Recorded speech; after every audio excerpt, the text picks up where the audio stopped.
Welcome to Keep What You Earn, your judgment and jargon free zone for entrepreneurs of all levels.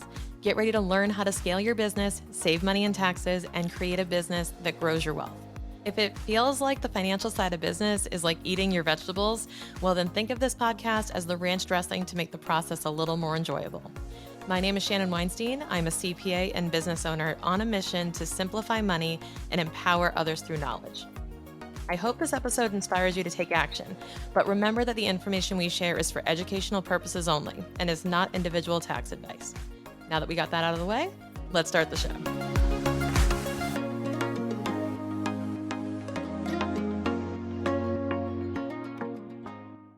So, on a prior episode, I talked about the key metrics for product based businesses. And today we're going to talk about service based businesses, which is a little bit different.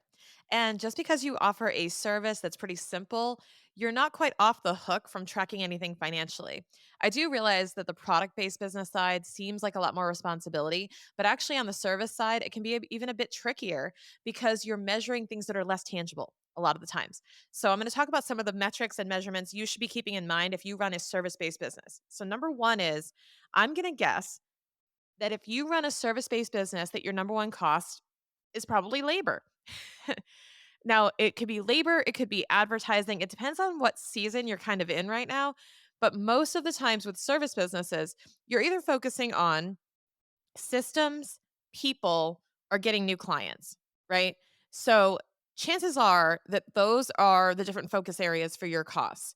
But I'm going to focus on labor for a second because this is something that can get really, really high and should be a large portion of your operating expenses if you're a service based business. You also want to make sure that I would say, this is my opinion, that if you had to invest in one of those things, investing in the right people and the right team to fulfill what it is you do is paramount to any other expense. Because if you have a really good team and really good quality labor, then everything else kind of works.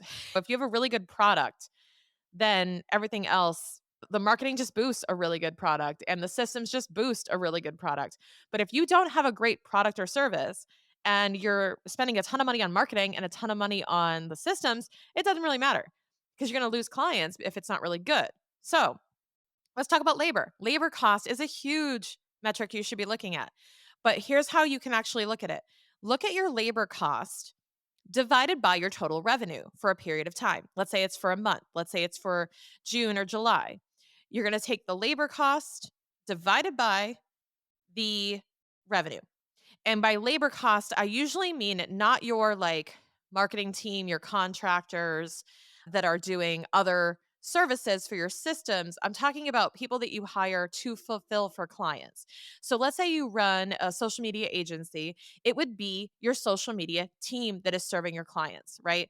Or for me, it might be my bookkeepers for my CFO service, right? So it would be how much are you spending on your team that's helping you fulfill as a percentage of your revenue? And there's no like, "Hey, Shan, what's good or bad?" Like, there's no good and bad. That's the hard part. Just like there's no good or bad weight that you should be, right?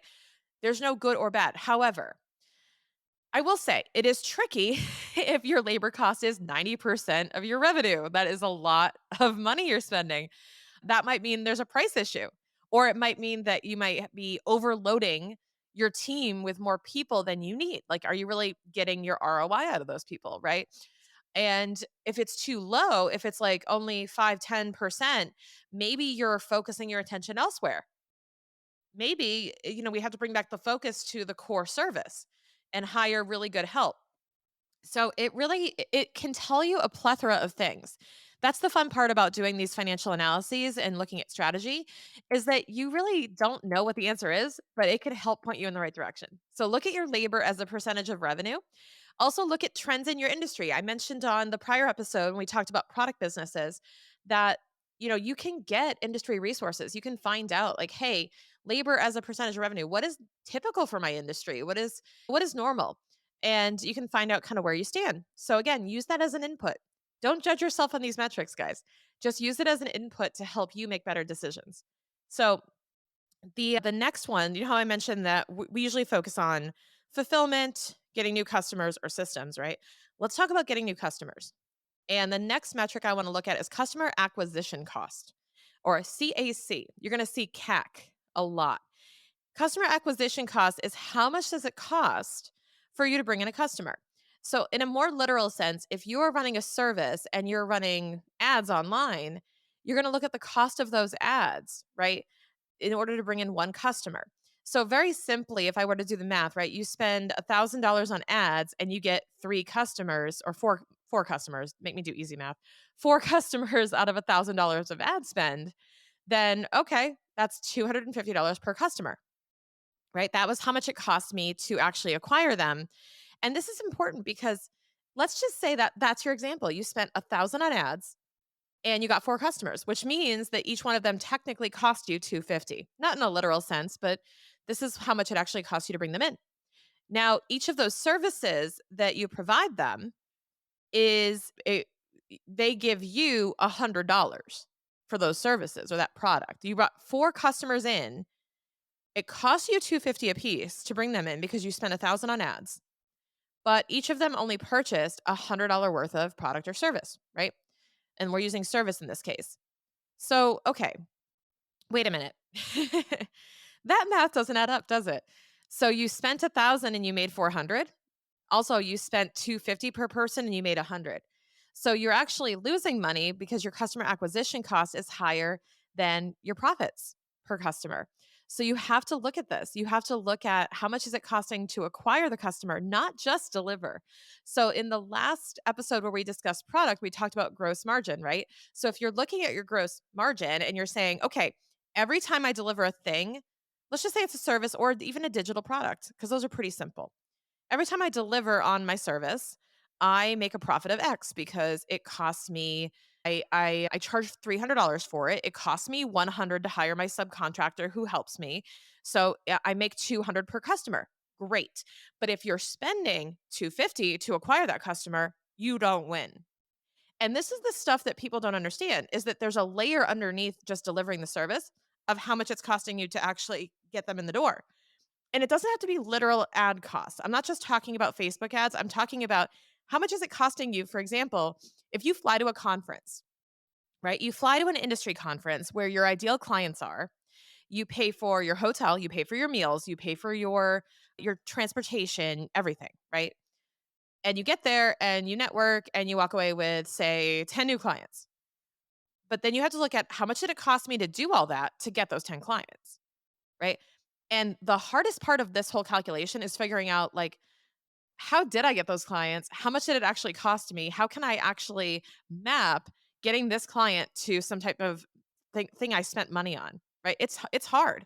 But if you have a recurring way that you typically get customers. So if you go to a lot of conferences, if you participate in, let's say, community groups, masterminds, and so on, with the specific intention of getting clients out of it, if you network, if you do Facebook ads, if you whatever it may be, then you want to make sure that you're tracking how much you're spending on those things and how much return you're getting. Because I think that most people assume they're getting a bigger return than they are because they are getting other benefits other than just customers. But you want to make sure that it's also a lucrative activity for you if that's one of your goals coming out of those experiences. So I would definitely start tracking how you're actually getting your customers and if it's working for you. If you're looking for some quick, bite sized, actionable tips to get your cash flow in order, check out the Cash Flow Compass, a weekly newsletter sent by my friend and fellow fractional CFO, Brian Zapp.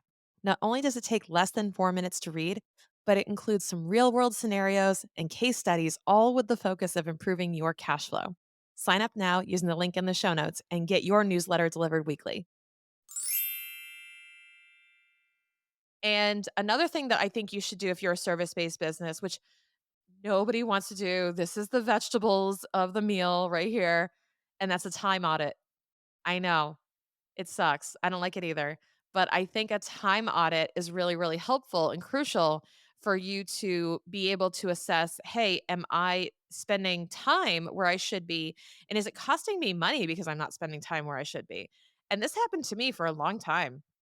It was a long time. It was costing me a lot of money to hire for help for things, for example, that I should have been doing myself, but I didn't really want to, but I wasn't using the time. So here's the thing.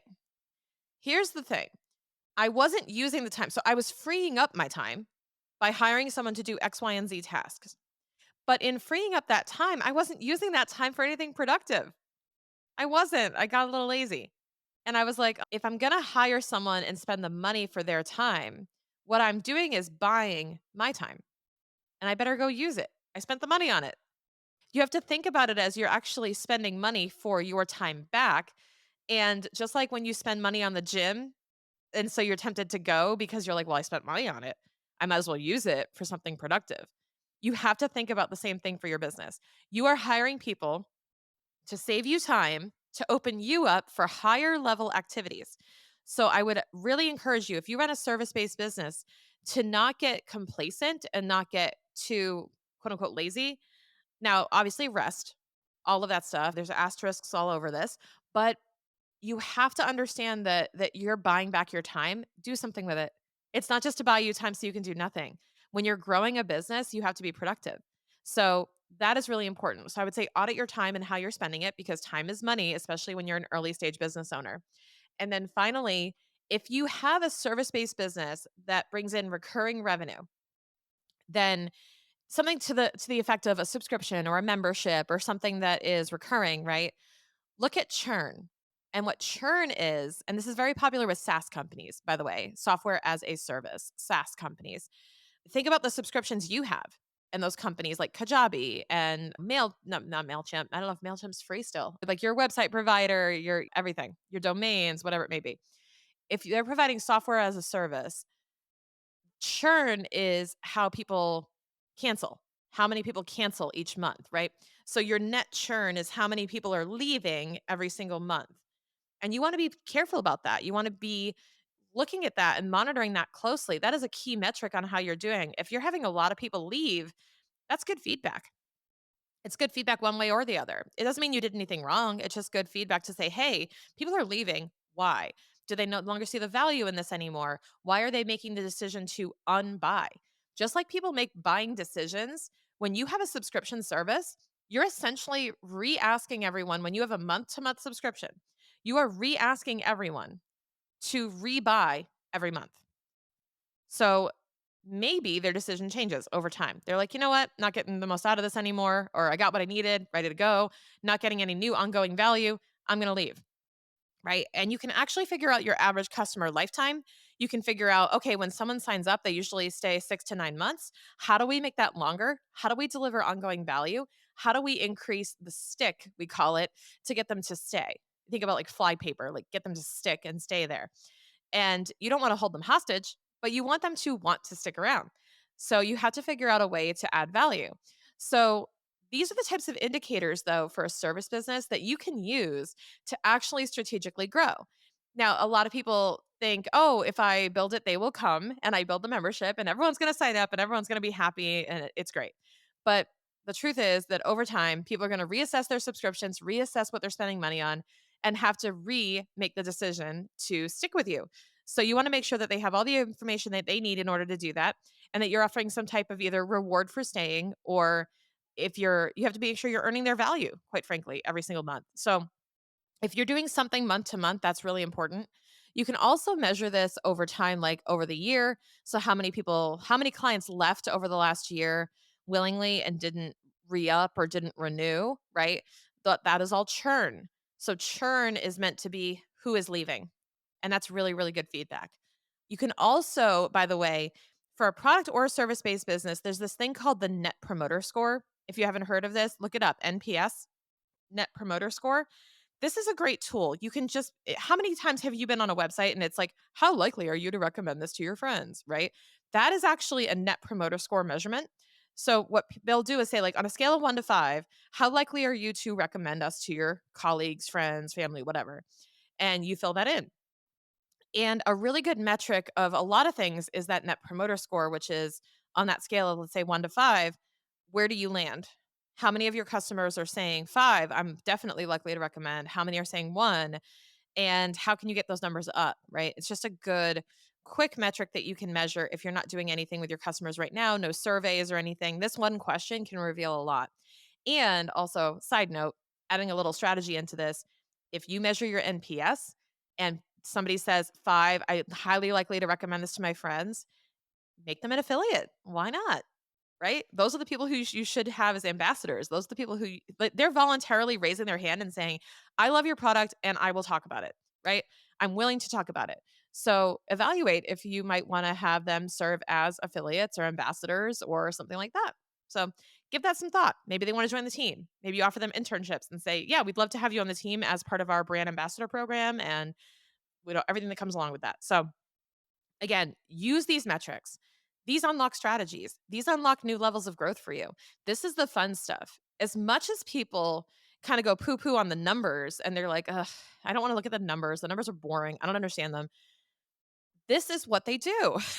Without the numbers, you don't have these cool strategies. You don't have these cool directions you can take the business. You're not going to figure out what's working.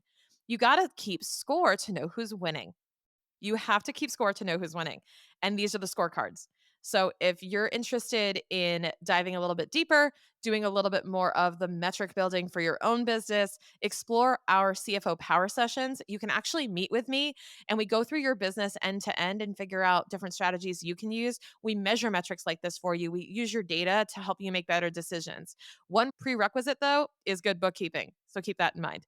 All right, I'll see you on the next episode.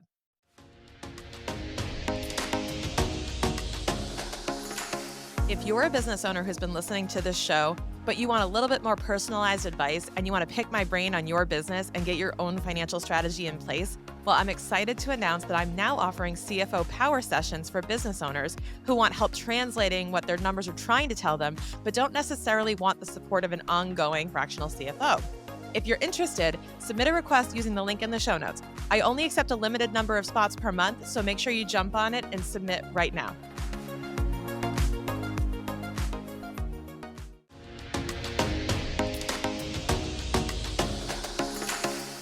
Thank you so much for listening. If you enjoyed this episode, please leave a rating and review on your podcast platform.